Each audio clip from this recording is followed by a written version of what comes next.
This is Larry Jordan, the host of the Digital Production Buzz. The following interview is an excerpt from a recent program. To hear the entire program, visit digitalproductionbuzz.com. Jim Tierney founded Digital Anarchy in 2001 specifically to develop video plugins to simplify creating visual effects. One of his most popular is BeautyBox, a digital retouching plugin. And if our magic Skype box is working, I get to say, hello, Jim. It's fun to talk with the chief executive anarchist of any company. Exactly. How are you doing, Larry? Hi, Jim. It's good to see you. Why, Jim, just before we start talking about the latest stuff that you're working on, why did you decide to create BeautyBox originally? Actually, I saw a program at MGLA, the motion graphics group that Trish Meyer and Chris Meyer started, about doing music videos and the amount of beauty work that went into that. And we thought we could do it a lot easier with software, and that's where BeautyBox came about. Now, did it start with Photoshop, or did it start as video? No, it started as video. We've always been kind of a video plugin company, and that's kind of, that's really what our emphasis was. We did sort of shift over to Photoshop for a little while, but we're definitely coming back to video at this point. But yeah, it was originally a video plugin. Aside from the fact that video's got multiple frames running at the same time, is there a difference between BeautyBox in Photoshop and BeautyBox on video from a technological point of view? Not a whole lot. There is a little bit of a difference between the fact that, of course, we are processing all these frames, and you do need to keep things consistent frame to frame. With Photoshop, you don't really need to keep the consistency as much between photo to photo. But, if there were any variations with video frame to frame, that's something that you would definitely notice. Yeah, so. Yeah. But, technically, the algorithms are pretty much the same. It's just a matter of how we handle processing all the different frames. Well, one of the things that impresses me a lot is that BeautyBox has continued to evolve as a video plugin over the years since you first released it. And I was just reflecting, trying to think about what the features were that you added after the initial release. So what's the stuff that's been accumulating with the plugin? Well, the big thing has always been speed. So we've always been trying to increase the speed gradually over time. Certainly 1.0 was pretty slow, and even 1.2 increased the speed, and that was always the kind of big complaint about it. And so mostly it was just trying to find ways to speed it up. With 3.0, we added in better automatic masking, so it's better at figuring out what the skin tones are. We've always used face detection as sort of a cheap and easy way of figuring out what skin tones are. With version 3, we added in a bunch of other algorithms to figure that out. And then we added in something for removing shine. So if you have oily skin and you've got bright lights reflecting on the skin, it helps reduce shine on the skin. And then with 4.0, the big new feature, and actually really the only new feature in 4.0, is just much better optimization for GPUs, allowing you to get real-time performance on some video cards. Real-time performance? Real-time performance. You can play it back at 30 frames. It seems to me that GPUs are really designed for the kind of pixel processing that you're doing, because you really need to blast a lot of pixels in a short period of time. Yep. So how hard was it to implement GPU acceleration? Well, we've had it, almost since the beginning, but, to really get in there and optimize it, we've been working on this release for about a year. It's taken quite a while to, really get this performance increase that we wanted to get. And, it helped that, NVIDIA and AMD released some pretty powerful cards that, like the NVIDIA 980 or GTX 980 is just an amazing card for the price that you can get it for. Yeah, you can't put those in a Mac though, right? Those are PCs?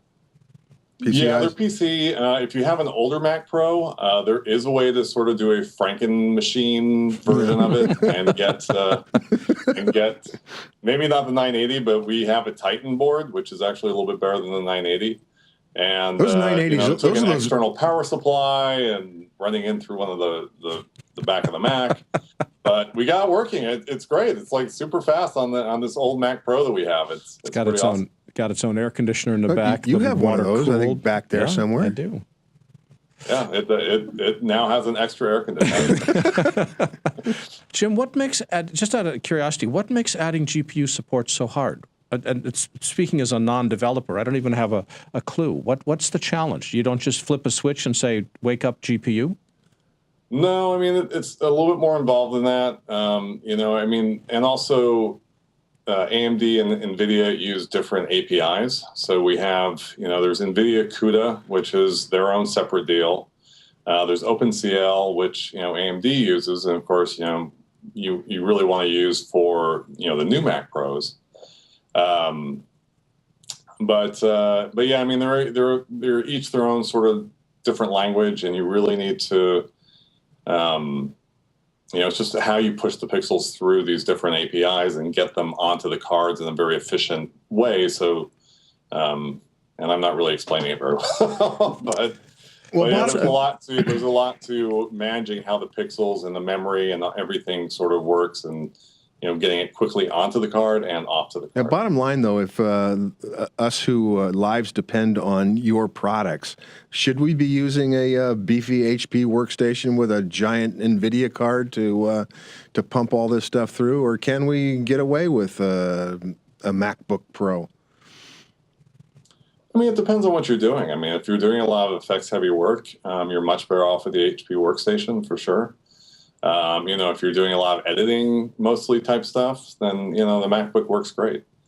And of course, the new Mac Pros are plenty powerful. They're not super upgradable, but, that's the way it goes with Apple. But even, even like a mid-range PC, I mean, those are great, put a bunch of memory into it, get one of these brand new NVIDIA boards, and you've got like a really great workstation. It doesn't need to be this top of the line HP thing, although those are great. But you can get a run of the mill PC from Costco and then stick a really good video card in there and some memory, and you've got a good machine. I've got an aesthetic question before we run out of time. There's a lot of debate over whether and how much retouching to do, and BeautyBox can take somebody and make them look normal all the way to plastic. What's your opinion on how much retouching is too much?